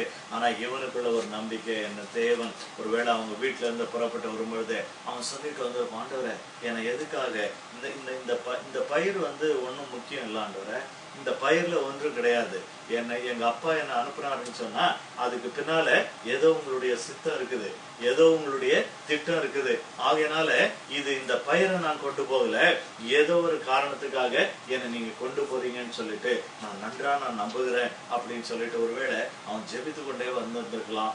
அப்படி ஜெபித்து கொண்டே வந்தவன் கடைசியில இங்க பார்க்கும் பொழுது அந்த ஒவ்வொரு காரியமாய் நடக்கும் பொழுது, அவங்க அண்ணங்கிட்ட பேசிட்டு இருக்கும் பொழுது, அங்க கோலியாத்து வரும் பொழுது காரியத்தை அவன் ஒருவேளை கொஞ்சம் புரிந்து கொள்ள ஆரம்பித்திருப்பான். அடுத்தது அவன் பேசி முடிக்கிறதுக்குள்ள இவனுக்கு தான் வந்ததனுடைய காரணம் புரிந்தது. நம்முடைய அண்ணமாருக்கு பயிர் கொடுப்பதற்காக நம்ம வரவில்லை. நம்ம வந்ததனுடைய ஒரு நோக்கம் என்னன்னு சொன்னா அந்த பயிர் கொடுப்பதற்கும் பின்னால தேவனுடைய ஒரு சித்தத்தை நிறைவேற்ற வேண்டும். ஜீவனுள்ள தேவனை நிந்தித்த இந்த விருத்த சேதனம் இல்லாதவனுடைய வாழ்வுக்கு ஒரு முடிவு கட்ட வேண்டும். இந்த எதிரிக்கு ஒரு முடிவு கட்ட வேண்டும் என்று சொல்லி என்னை தேவன் இந்த இடத்திற்கு அனுப்பினார் என்று சொல்லி முழு நிச்சயத்தோடு அவன் விட்டான். அப்படி வந்துட்டவன் இப்ப 30வது வசனத்துல அவனை விட்டு வேறொருவனிடத்தில் திரும்பி அந்த பிரகாரமே கேட்டான். ஜனங்கள் முன் போலவே உத்தரவு சொன்னார்கள். இப்ப என்னன்னு சொன்னா நம்ம சில நேரங்கள்ல டிஸ்கரேஜ் பண்ற சிலர் இருப்பாங்க. அவங்கள விட்டு மெதுவா என்ன பண்ணிடணும், அப்படியே போயிடும். ஏன்னா நமக்கு முழு நிச்சயம் இருக்கு, எந்த ஒரு காரியத்தை பற்றியும் நமக்கு முழு நிச்சயம் இருக்குது. இது கர்த்தர் சொன்னார், இது கர்த்தர் நடத்தினார், இது கர்த்தரே நமக்கு கொடுத்திருக்கிறார், கர்த்தரே செய்ய சொன்னார், கர்த்தரே என்னை இந்த இடத்துக்கு கொண்டு வந்தாரு அப்படின்ற ஒரு நிச்சயம் இருக்கும் பொழுது அடுத்தவங்க வந்து நீங்க எதுக்கு இங்க வந்து என்ன பண்ணிட்டு இருக்கிறீங்க அப்படின்னு சொல்லி யாராவது கேட்குறாங்க அப்படின்னு சொன்னா மெதுவா சண்டை இல்லாம, இல்லை நான் வந்ததுக்கு ஏதோ ஒரு நோக்கம் இருக்குங்க, கொஞ்சம் தயவுசெய்து மன்னிச்சிங்க அப்படின்னு சொல்லிட்டு நம்ம வந்து என்ன செய்யணும், அப்படிப்பட்டவர்களை விட்டு விலகி நம்ம வந்து நம்முடைய நிச்சயத்தை, நம்முடைய நம்பிக்கையை, நம்முடைய தேவனுடைய சித்தத்தை அறிந்திருக்கக்கூடிய இந்த அறிவை நிறைவேற்றுவதற்கு தடையாய் இருக்கிறவர்களை அல்ல, தடையாய் இல்லாதவர்களை தேடி நம்ம போகிறவர்களாய் நம்ம காணப்பட வேண்டும். ஆகினாலதான் அடுத்தவனிடத்துலயும் போய் இதையே இவன் கேட்கிறான். ஒருவேளை சிலர் சொல்லுவாங்க, இவன் வந்து எதுக்கோ ஆசைப்பட்டான், நான் அப்படி நினைக்கவில்லை. இவன் கேட்டதற்கு ஒரு முகாந்திரம் இருந்திருக்கும். இவன் வந்ததுக்கு எப்படி முகாந்திரமோ இவன் கேட்டதுக்கும் ஒரு காரணம் இருந்திருக்கும். ஆகையினால இந்த இடத்துல 31வது வசனத்தை யாராவது ஒருத்தர் வாசிப்போம். தாவீது சொன்ன வார்த்தைகளை அவர்கள் கேட்டு அதை சவுலின் சமூகத்தில் அறிவித்தார்கள். அப்பொழுது அவன் அவனை அழைப்பித்தான். 32 தாவீது சவுலை நோக்கி, இவன் நிமித்தம் ஒருவனுடைய இருதயமும் கலங்க வேண்டியதில்லை. உம்முடைய அடியானாகிய நான் போய் இந்த பெலிஸ்தனோட யுத்தம் பண்ணுவேன் என்றான். ஆமா, இந்த இடத்துல என்ன சொல்றான்னு சொன்னா, தாவீது சொல்றான், let no man's heart fail because of him. இவன் நிமித்தமாக ஒருவருடைய இருதயமும் கலங்க வேண்டிய அவசியமே கிடையாது, கர்த்தர் பார்த்துக் கொள்வார் அப்படின்னு அவன் சொல்ல. என்ன சொல்றான்? ஆமா, நானே போய் அந்த பெலிஸ்தீனோட நான் என்ன செய்வேன், யுத்தம் பண்ணுவேன் என்று அவன் சொல்லுகிறவனாய் காணப்படுகிறான். சில நேரத்துல நம்ம வந்து மற்றவர்களை அதாவது யோபுல வருமா, அதாவது காரியத்துக்கு உதவாத வைத்தியர்கள் அப்படின்னு அவனுடைய நண்பர்களை பார்த்து, நீங்க வந்து எனக்கு ஆறுதல் சொல்ல வந்தீங்க, கடைசியில நீங்க பேசுறது ஒன்றும் வந்து எனக்கு ஆறுதலை உண்டு பண்ண போறது கிடையாது. நீங்க வாட்டில் உட்காந்துட்டு உங்களுக்கு தெரிஞ்ச தியாலஜி எல்லாம் நீங்க பேசிக்கிட்டு இருக்கீங்க. இன்னைக்கு நான் அதை படிச்சுக்கிட்டு இருந்தேன், ரொம்ப நல்லா இருக்கு. பாஸ்டர் சாம் சுந்தரம் சொல்லுவாங்க, பாஸ்டர் சுந்தரம் சொல்லுவாங்க, அதாவது யோபுனுடைய நண்பர்கள்லாம் பேசுனது வந்து தப்புன்னு நம்ம சொல்லக்கூடாது. அது வந்து யோபுவின் இடத்துல அவங்க சொன்னது தப்பு, ஆனா நமக்கு அதுதான் கரெக்ட். யோபுனுடைய சோதனை வேற. ஏன்னா அவன் PhD பண்ணிட்டு இருக்கிறவங்கிட்ட போய் 6ஆம் வகுப்பு பாடத்தை சொல்லி கொடுத்துட்டு இருக்க கூடாது. அதுதான் அவங்க பண்ண தப்ப வழியே வந்து உங்களுக்கும் எனக்கும் இது தேவையானது. யோபுனுடைய நண்பர்கள் பேசினது எல்லாத்தையும் நம்ம ஒழுங்கா படிச்சு அதை நம்ம அறிஞ்சோம்னா நம்முடைய வாழ்க்கையில கொஞ்சம் வாயை மூடிக்கிட்டு ஆண்டவர்கிட்ட வாய் பேசாத, ஆண்டவர் நம்முடைய வாழ்க்கையில நம்ம செய்ய வேண்டிய அதாவது மனமாற்றங்களை, வாழ்க்கை மாற்றங்களை நம்ம செய்து ஆண்டவரிடத்துல மன்னிப்பு கேட்க வேண்டியதை நம்ம கேட்டு நம்ம வாழ்க்கையில வந்து சீர்பொருந்து அது உதவியா இருக்கும் அப்படின்னு சொன்னார். அன்னையில இருந்து இன்னைய வரைக்கும் எனக்கு அந்த எண்ணத்தை நான் எடுத்து போட்டு அந்த பகுதியில ரொம்ப என்ஜாய் பண்ணி படிப்பேன். ரொம்ப ரொம்ப அழகான வார்த்தைகள். அதாவது இந்த ஃப்ரீசரை பத்திலாம் பேசுறான். அதாவது ஆண்டவர் வந்து அதாவது தண்ணியை வந்து உருக வைக்கிறாரு, அதாவது அதை கட்ட வைக்கிறாரு. அந்த தண்ணியை அதை கட்டிட்டு மனுஷனுடைய கைகளை ஃப்ரீஸ் பண்ணிடுறாங்க. அதாவது அந்த ஐஸ் நம்ம மேல பட்டா நமக்கு ஃப்ரீஸ் ஆயிடுது இல்ல, அதெல்லாம் பேசுறாங்க. எவ்வளவு அழகான ஒரு ஞானத்தினுடைய வார்த்தைகள் எல்லாம் அவங்க வந்து பேசுறாங்க அப்படின்னு பார்த்தா நமக்கு ஒரு பெரிய ஆச்சரியமா இருக்கும். அதாவது நீர்த்துளிய கொஞ்சம் கொஞ்சமா மேல போக வச்சு அதை மேகத்து மேல வச்சு கீழே மழை பெய்ய வைக்கிறார் அப்படின்ட்டு ஒருத்தன் வந்து அதுல பேசியிருக்கிறாங்க. ஒரு ஞானமுள்ள வார்த்தைகள். சரி, இப்ப என்ன சொல்ல வரேன்னு சொன்னா, பட் யோபுக்கு அவன் வந்து காரியத்துக்கு உதவாத வைத்தியர்களாய் அவங்க போனாங்க அப்படின்னு சொல்லிட்டு நம்ம அந்த இடத்துல நம்ம பார்க்கிறோம். ஆனால் அதே போல இந்த இடத்துல இங்கே தாவீது சொல்லுகிறான், நானு பெலிஸ்தியனோட நான் போய் யுத்தம் பண்ணுவேன். ஆகையினால ஏதோ வெறுமனையா இல்ல கவலைப்படாதீங்க, நான் போய் அங்க ஜெபம் பண்றேன், உங்களுக்கு எல்லாம் நடந்துரும் அப்படின்னு சொல்லிட்டு அவன் சொல்லல. நான் நல்லா ஜெபம் பண்ணிட்டு வந்திருக்கிறேன், இப்ப வந்து எனக்கு நல்ல விவரம்லாம் விஷயம்லாம் தெரியுது, நீங்க யாரும் பயப்பட தேவையில்லை, நான் என்ன செய்யறேன், அவனோட போய் நான் யுத்தம் பண்றேன், நானே அவனோட கூட யுத்தம் பண்ணுவேன் என்றான். அதுக்கப்புறம் அந்த 33வது வசனத்தை வாசிப்போம். அப்பொழுது சவுல் தாவீதை நோக்கி, நீ இந்த பெலிஸ்தரோடு எதிர்த்து யுத்தம் பண்ண உன்னால் ஆகாது. நீ இளைஞன், அவனோ தன் சிறு வயது முதல் யுத்த வீரன் என்றான். ஆமாம், இவன் என்ன செய்யறான்னா அவனுடைய எக்ஸ்பீரியன்ஸ் இல்லைன்னா அவனுடைய ஜட்ஜ்மெண்ட்டை பத்தி பேசுறான். சவுல் வந்து, அப்பா எனக்கு தெரிஞ்ச வரைக்கும் நான் இத்தனை வருஷமா ராஜாவா இருக்கிறேன், பலரும் நான் பார்த்துருக்கிறேன், ஆனா நீ வந்து ரொம்ப ஒரு பச்சை பிள்ளை மாதிரி நீ இருக்கிற, குழந்தை மாதிரி நீ இருக்கிற. ஆனா அவனை வந்து சிறு வயது முதற்கொண்டு என்ன செய்யறான், அவன் வந்து தன்னுடைய சிறு வயது முதல் அவன் வந்து யுத்த வீரனா இருக்கிறான். ஆகையினால கொஞ்சம் கஷ்டம், நீ ஆஃபர் பண்றதுக்கு ரொம்ப சந்தோஷம், உனக்கு தேசபக்தி ரொம்ப அதிகமா இருக்குது, அதுக்காக நான் உன்னை மெச்சிக்கொள்றேன், ஆனாலும் நீ அது வேண்டாம்ப்பா அப்படின்னு சொல்லிட்டு சொல்லும் பொழுது அங்க 34வது வசனத்துல தாவீது சொல்றதை படிப்போம்.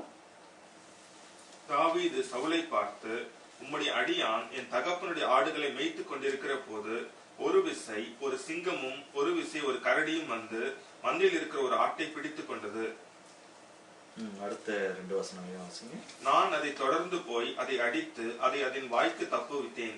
அது என்மேல் பாய்ந்த போது நான் அதன் தாடியை பிடித்து அதை அடித்து கொன்று போட்டேன். அந்த சிங்கத்தையும் அந்த கரடியையும் உம்முடைய அடியானாகிய நான் கொன்றேன். விருத்த சேதனம் இல்லாத இந்த பெலிஸ்தனும் அவைகளில் ஒன்றை போல இருப்பான். அவன் ஜீவனுள்ள தேவனுடைய சேனைகளை நிந்தித்தானே என்றான். இவனுக்கு திரும்ப திரும்ப இவனால் தாங்கிக் கொள்ள முடியாத ஒண்ணுன்னா தேவனை சொல்லிட்டான், நம்முடைய ஆண்டவரை சொல்லிட்டான். இதுக்கு மேல அவனுக்கு வாழ்வு கிடையாது, அவனை ஒரு வழி பண்ணுன்றது 2வது.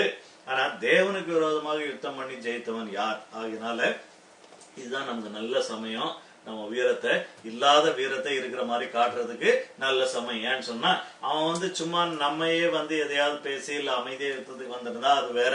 இப்ப இவன் செய்யறதெல்லாம் என்ன அப்படின்னு சொன்னா, நம்ம வந்து ஜீவனுள்ள தேவனுடைய சேனைகளை அவன் நிந்தித்தான். ஆகையினால இந்த வைராக்கியத்து நிமித்தமாக, இந்த அறிவு நிமித்தமாக அவனுக்கு தோல்வி மட்டும்தான் நிர்ணயிக்கப்பட்டிருக்கிறத ஒழிய வேறு ஒன்றும் கிடையாது என்று சொல்லி அவன் வந்து தெளிவாய் அறிந்துட்டு தான் வந்து அந்த காரியங்களை சொல்றான். இல்ல ராஜா, கொஞ்சம் நான் சொல்றதை கேளுங்க, நான் ஆடு மேய்ச்சிட்டு இருக்கும் போது சிங்கம் வந்தது, கரடி வந்தது, மந்தையில் இருக்கிற ஆட்டை பிடித்து கொண்டது, நான் என்ன செய்தேன், அதை தொடர்ந்து போய் அதை அடித்து அதன் வாய்க்கு தப்பு வைத்தேன், அது மேன்மேல் பாய்ந்த போது அதன் தாடையை பிடித்து அதை அடித்து கொன்று போட்டேன் அப்படின்னு சொல்லிட்டு அந்த இடத்துல, அதாவது தாடையை பிடித்து அதை அடித்து கொன்று போட்டான். ஒரு மிருகத்தை, அவ்வளோ பெரிய சிங்கத்தை கரடிய கையால் அடிச்சே கொன்று போட்டான்னு சொன்னா நிச்சயமாக இவன் வந்து ஒரு பெரிய வீரனா தான் இருந்திருக்க முடியும். ஆகையினால இந்த இடத்துல தாவீது என்ன செய்கிறான் அப்படின்னு சொன்னா, அவன் வந்து இந்த காரியத்தை அவன் உணர்கிறான். ஆகையினால for David the result of the war is a done deal, since Goliath came against the God of Israel and not against just Israel. வெறுமனே இஸ்ரேலுக்கு விரோதமா வராதவன் தேவனுக்கு விரோதமாக வந்தான். ஆகையினால அந்த 34, 35, 36, 37 எல்லாம் பாக்குறோம். அந்த இடத்துல அவன் சொல்லுகிறான். அடுத்தது 37வது வசனத்துல அதை யாராவது ஒருத்தர் வாசிங்க. இப்பொழுது பின்னும் தாவீது என்னை சிங்கத்தின் கைக்கும் கரடியின் கைக்கும் தப்புவித்த கர்த்தர் இந்த பெலிஸ்தனுடைய கைக்கும் தப்புவிப்பார் என்றான். அப்பொழுது சவுல் தாவீதை பார்த்து, போ, கர்த்தர் உன்னுடனே கூட இருப்பாராக என்றான். கடைசியில சவுலுக்கு வந்து என்ன சொல்றதுன்னு தெரியல. இவன் பாட்டுல பெரிய பெரிய கதையெல்லாம் சொல்லிட்டு இருக்கிறான். சரி, இவன் சண்டைக்கு போட்டோம், நம்ம பாத்துக்கலாம். பட் அதே நேரத்துல இவன் சொல்றத பார்த்தா உண்மையாவே இவன் ஜெயிச்சிருவான் போல இருக்கு. ஏன்னா கடவுள் மேல நம்பிக்கை வச்சு அவ்வளவு உறுதியா சொல்றான். ஆகையினால இவன் ஜெயிச்சிருவான் போல இருக்குன்னு ஒருவேளை நினைச்சிருப்பான்னு சொல்லி, போ, கர்த்தர் உன்னோட கூட இருப்பார் சொல்லி அந்த இடத்துல அவன் வந்து சொன்னான் அப்படின்னு சொல்லிட்டு நம்ம பார்க்கிறோம்.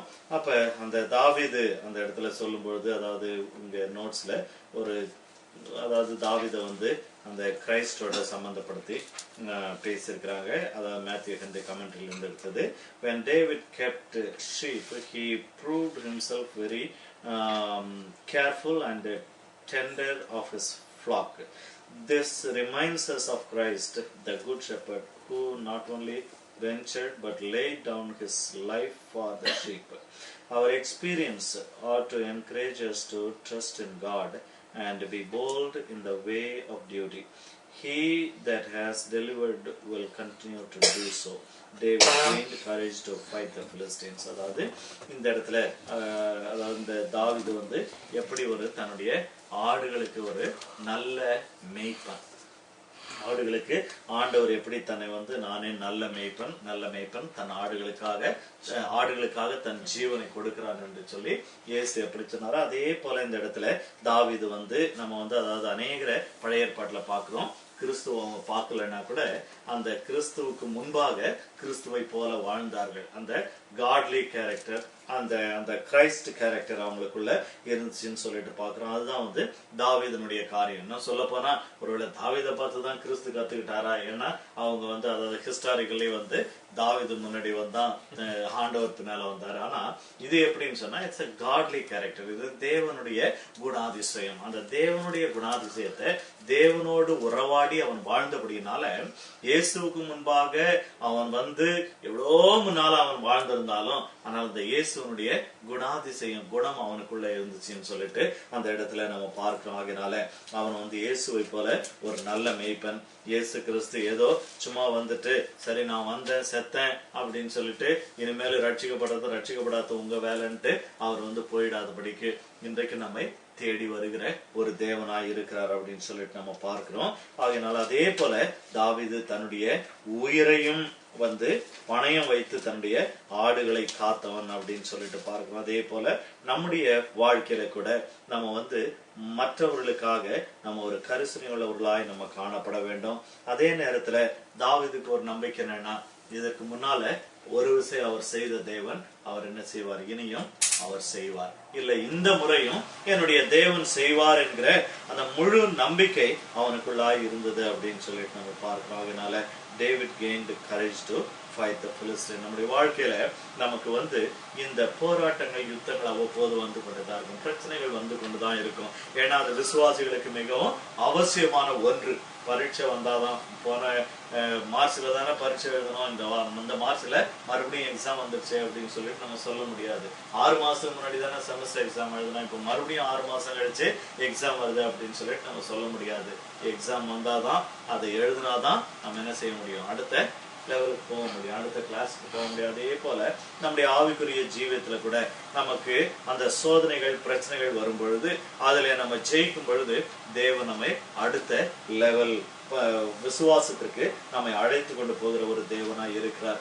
ஆகினாலே அவன் வந்து தாவீது அதை புரிந்து கொண்டான், அதை அறிந்து கொண்டான். ஆகினால அவனுக்கு யுத்தத்தை பற்றி, இந்த பெலிஸ்தீன் இடத்துல சண்டை போடுவதை பற்றி அவனுக்கு பயம் கிடையாது. கடைசியாக 38-39 வசனங்களை நம்ம வாசிப்போம். மீதி வசனங்களை அடுத்த வாரத்தில் நம்ம பார்க்கலாம். சவுல் தாவீதுக்கு தன் வஸ்திரங்களை உடுவித்து வெண்கலமான ஒரு சீராவை அவன் தலையின் மேல் போட்டு ஒரு கவசத்தையும் அவனுக்கு தரிப்பித்தான். அவனுடைய பட்டயத்தை தாவீது தன் வஸ்திரங்கள் மேல் கட்டிக்கொண்டு அதிலே அவனுக்கு பழக்கமில்லாததினால் நடந்து பார்த்தான். அப்பொழுது தாவீது சவுலை நோக்கி, நான் இவைகளை போட்டுக்கொண்டு போகக்கூடாது,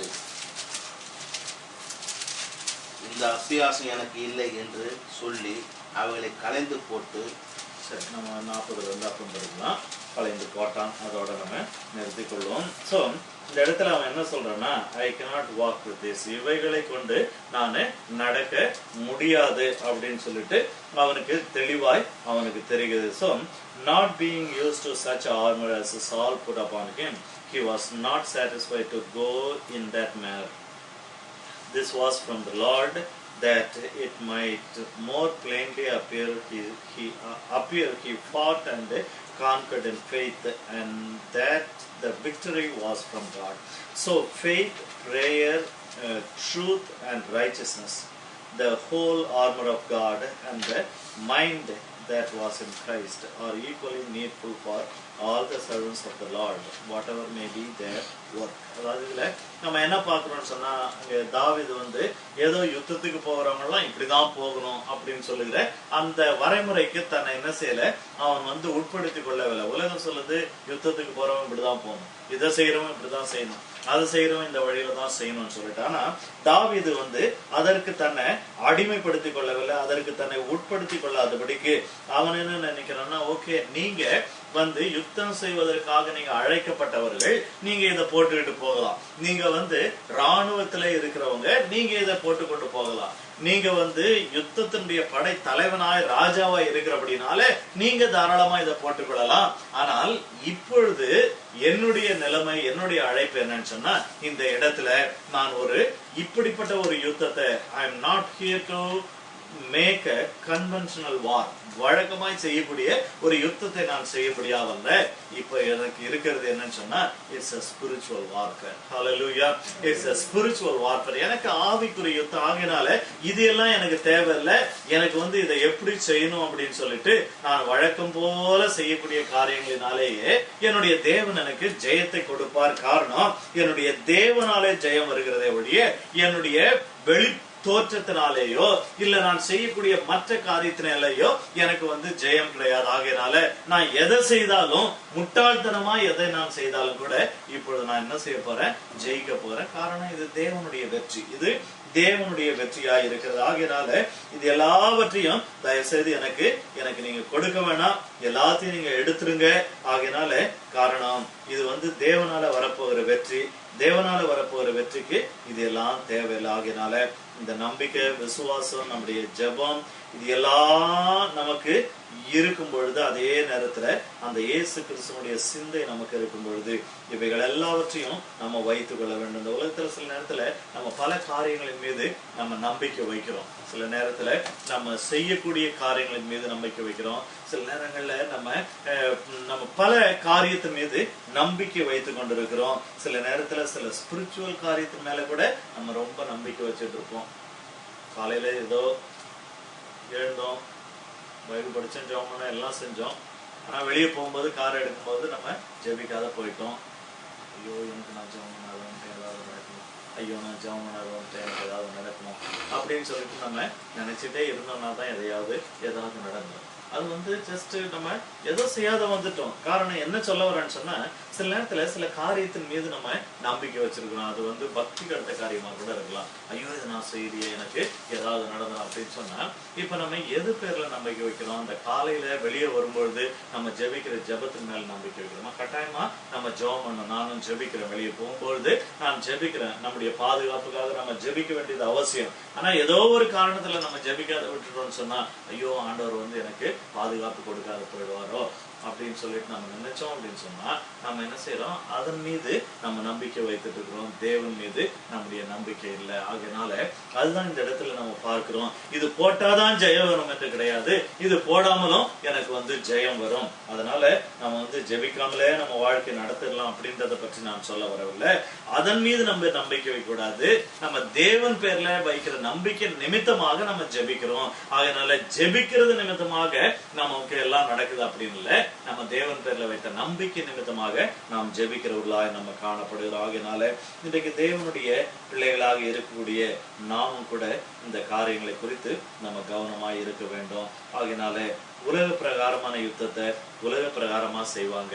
ஆனால் தேவனுடைய பிள்ளைகளுக்கு ஆவிக்குரிய யுத்தம் என்று சொல்லி வரும்பொழுது உலக யுக்திகளை நம்ம பயன்படுத்தக்கூடாது, பயன்படுத்த வேண்டிய அவசியம் இல்லை. காரணம், ஆவிக்குரிய யுத்தம் ஆவிக்குரிய விதத்துல அது வெற்றி கிடைக்கும். அதனால தான் ஆண்டவர் சொல்லி இருக்கிறாரு, பலத்தினாலும் அல்ல, பராக்கிரமத்தினாலும் அல்ல, என்னுடைய ஆவியினாலே, தேவனுடைய ஆவியினாலே ஆகும் என்று கர்த்தர் சொல்லுகிறார். ஆகையினால வந்து இன்னொரு வசனம், குதிரை யுத்தத்திற்கு என்று ஆயத்தமாகும், ஜெயம் வந்து கர்த்தரால வரும். ஆகையினால அப்படி வருகிறபடினால நம்முடைய பலத்தை நம்பி, நம்முடைய மற்ற காரியங்களை நம்பி, ஆண்டவரே எனக்கு இது இல்லையே, அது இல்லையே, இது இல்லையே, அது இல்லையே, இதெல்லாம் இருந்தா நான் வந்து ஜெயிப்பேன் அப்படின்னு சொல்லிட்டு நம்ம வந்து ஆண்டவர்கிட்டே போய் புறப்பாடிக்கிட்டு இருக்க கூடாது. சில நேரத்துல நம்ம அப்படி செய்வோம். ஆனா தாவீது இருந்ததையும் தூக்கி போட்டுட்டு இது எனக்கு தேவையில்லை அப்படின்னு சொல்லிட்டு போனான், அவன் ஜெயித்தான் என்று சொல்லி அடுத்த வாரத்துல நம்ம பார்க்க போகிறோம்.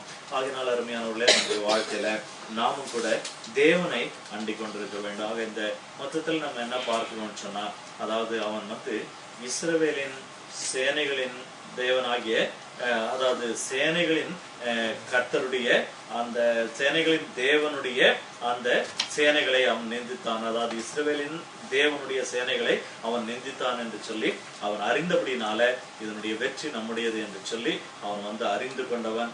அறிந்து கொண்டு கடைசியில அவன் சொல்றான், எனக்கு வந்து நான் வந்து இந்த வெற்றி தேவனாலே வரப்போகிறபடினால எனக்கு இந்த உலக பிரகாரமான வழக்கத்தின்படி இருக்கக்கூடிய காரியங்கள் எனக்கு அவசியம் இல்லை. அதாவது பிற்காலத்துல அவன் ராஜாவான பொழுது அவன் அதெல்லாம் போட்டான். ஆனா இந்த சமயத்துல இந்த யுத்தம் வந்து முற்றிலும் வேற.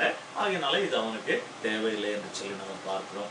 ஆகையினால இந்த வேளையில அதாவது இந்த கோலியாத் வந்து ஒரு பெரிய சவால் விட்டான் இஸ்ரவேல் ஜனங்களுக்கு விரோதமாக.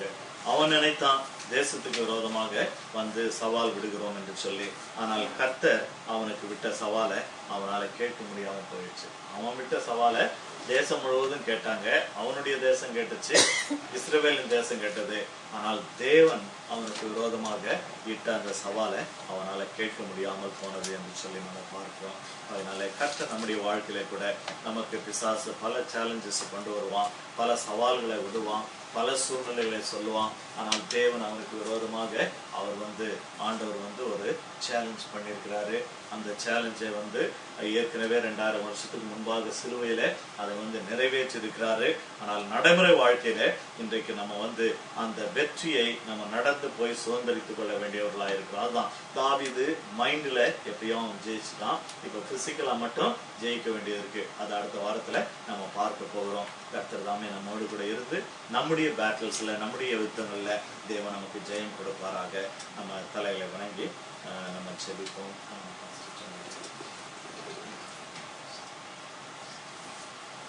இஸ்ரவேலின் சேனைகளின் நடந்த தெய்வமே, எங்கள் சேனாதிபதியாக எங்கள் முன்னே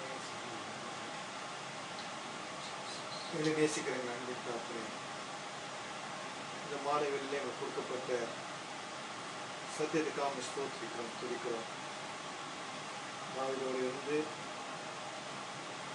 அவனுக்கு சங்கீதம் 144 வாசிக்கிற பிரகாரமாக நீர் அவனை பயிற்சிவித்து யுத்தத்தை வெற்றிகரமாய் கொடுத்தது போல எங்களுடைய வாழ்க்கையிலும் தேவரே,